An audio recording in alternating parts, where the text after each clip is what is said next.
Yo, today's encouragement is, what do you want this to be? What do you want this to be? I was meeting with a client today, and he is a leader of this company, kind of sort of a new leader, if you will, and he's at the top.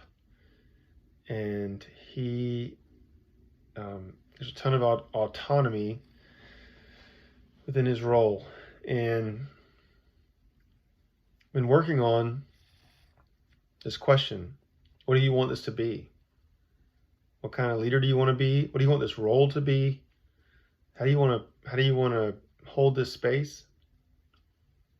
And I realized, it's an interesting question that the one we don't always stop to ask, and that we can or think to ask, and we can ask it about a lot of things in our life.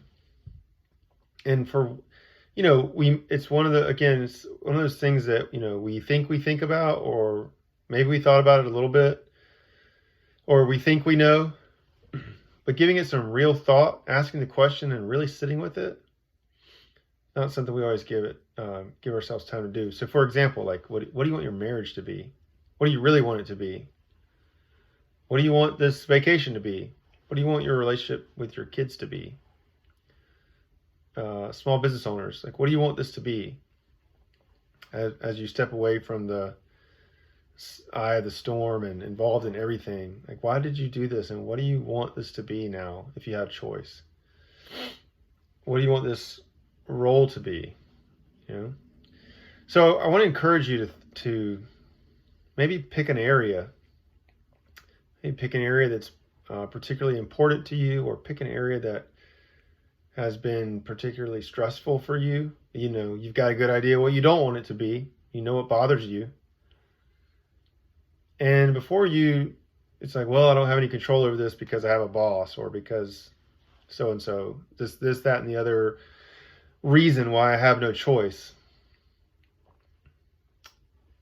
I'm not encouraging you to only approach this as if you were, Willy Wonka, and you can make everything whimsical and magical and whatever you imagine. I'm just asking you to answer the question, just encouraging you to ask the question, and then come up with some answers.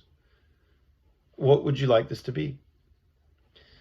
And if we are thorough and honest, we might find that we have, even in the most challenging scenarios, a little more control than we give ourselves credit or accountability for. And we might find that we have an opportunity to create some things within whatever the situation is that might move closer towards the ideal. So, question to ponder for this week: what do you want this, whatever this, choose a thing, what do you want this to be? Hey, as always, I'm pulling for you, and I look forward to talking to you next time.